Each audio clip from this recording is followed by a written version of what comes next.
Hey guys, welcome back to As a Man Thinketh on Unas TV. I apologize for sitting on my porch for the last couple of videos instead of giving you the scenic background of the farm, but it is hot outside. It is dead summer, and we just need a few more weeks to get past, and things should start cooling down out there. They're expecting, actually, that we'll have a much cooler winter this year due to the polar vortex. Have you guys ever watched Stephen Cohen or listened or read any of his vlogs?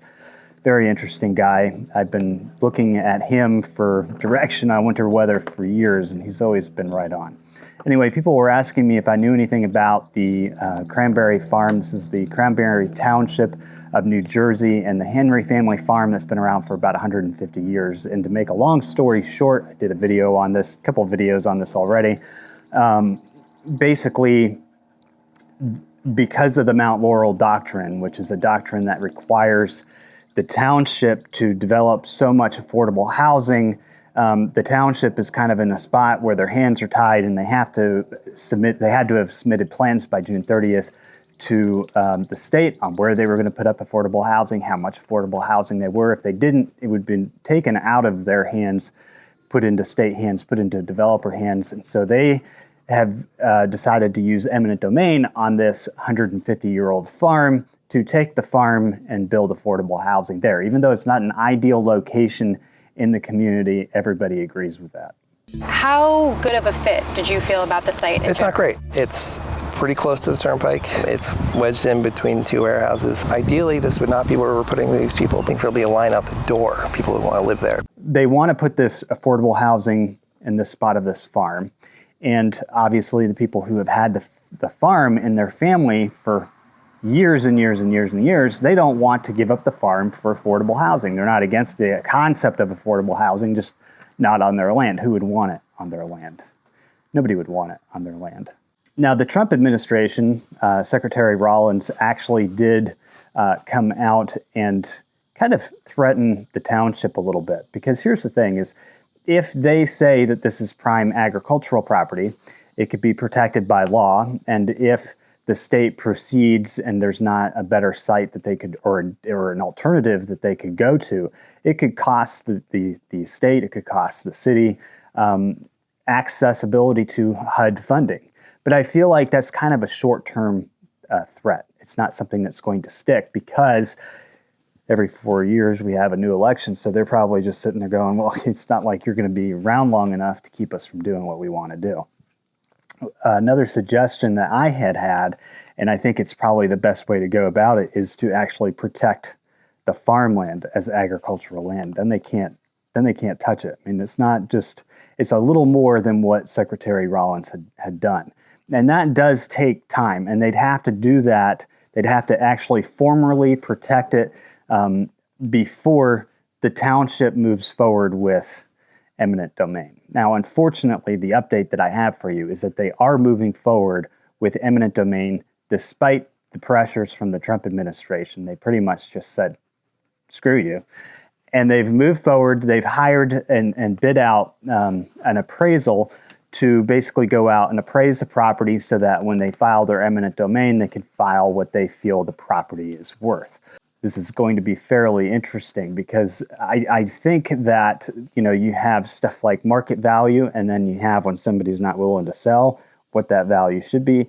I also think that when states take properties from family farms like this, family legacies, there's bigger costs, there's emotional costs there that really should be compensated for. And there are some states that have started to implement laws where they do have to compensate for loss of business. They have to compensate for the property value. They also have to compensate for loss of legacy. All of those things make it a lot more expensive to take property through eminent domain. And I haven't followed up on many of those states' bills. I think Pennsylvania was one, but that would change, a lot of these eminent domain cases if they had to pay more money for the land. So basically, at this point in time, nothing's changed. The township is still moving forward with eminent domain on the Henry farm. Now, something I found a bit disheartening. So I was watching a news broadcast on this the other day, and they decided to go the route of politicizing what's going on there. This is MAGA versus the rest of the world. And they did that because they want to get people who aren't MAGA supporters to side with the town, make the town seem like less of a bad guy. Henry launched a campaign to save the farm, which quickly got national attention and became a rallying cry for MAGA supporters around the country who flooded the town government with verbal abuse.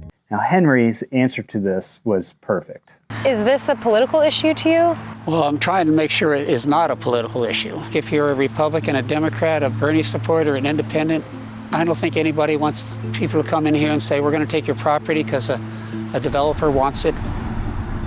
Now, of course, CNN did a good job of, besides making it a political MAGA movement, they did cover both sides of this story. I completely understand how this could be seen by them as the workings of a heartless, powerful government. My primary responsibility is to the taxpayers of Cranberry, the parents of the school kids in Cranberry, and I feel like the greater good is served by making sure that we get this affordable housing built and we do it without bankrupting the town. I don't know what we would do without having virtuous people out there who are more capable of making decisions for us to put themselves in that position and take care of us. I don't know what we would do without them. I don't think in this particular situation necessarily that the township is the bad guy. And I don't think that this is a MAGA movement. I think this is a situation where you have eminent domain being used for affordable housing, taking somebody's personal property, somebody's legacy. I think that there are people on all sides of the fence that would say this is morally wrong. None of us wanted to eminent domain. They had no desire to do that. If they don't want to sell, that's kind of where we're at. But like I said, this isn't completely the township's fault that they're put in this situation. This comes from the Mount Laurel Doctrine, a New Jersey state law. This is at the state level that's forcing the hand here across the board. I also think that there is more that Rollins could have done in this particular situation. And I hope that, before this goes much further, they figure out a way to implement a better action plan. So that's just kind of a quick update on what's going on out there in Cranberry. No, nothing has changed. They're still moving forward. In fact, they've hired the appraiser, which is a pretty good indication that they're just steamrolling over any threats from the Trump administration. But I also wanted to do this video to remind people that this isn't some sort of political movement. This is, what's right and what's wrong within our communities. When I look at eminent domain cases, I see both sides of the aisle being impacted on a regular basis. Look down at Georgia. Those aren't MAGA farmers down in Georgia where they're running the rail spur through or the short rail line through just to help a couple private businesses. That's not, that rail line is not for the public benefit, but they're using eminent domain anyway to run it through people's legacies, run it through their farms. I recognize, society is growing, but I also think we have to remember that this land is not theirs. At least it's not supposed to be. I mean, it kind of is because you're always paying taxes on it forever. It's more like a long-term lease. And then they can take that lease away whenever they want to. But this is not a political movement as far as MAGA or liberals or none of that. That's stupid. That was very bad reporting on CNN's part. What this is it's America at a crossroads of how to move forward and make things more fair for those that are impacted.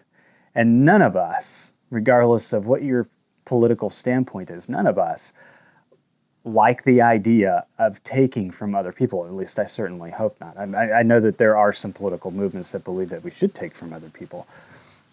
My point is that most people, most Americans who are truly American, just don't feel like that's a good thing. If a township doesn't have room for affordable housing, it's a township. It's not like a big city or anything. Why should they be required to help with the state's burden of affordable housing? Like, why is that even a thing? Anyway, guys, stay tuned here on UNAS TV. I have more for you this week, but that isn't an update. It's an important update, and it's important to remember that, we're constantly being told to side against each other. We're constantly being pulled in different directions by different movements, by people pointing fingers at different movements. And so sometimes it's good to step back and look at it and say, yeah, no, this isn't, this is happening all over the place to people all across this country, and people are speaking out against it. And that's just the facts. Talk to you guys soon.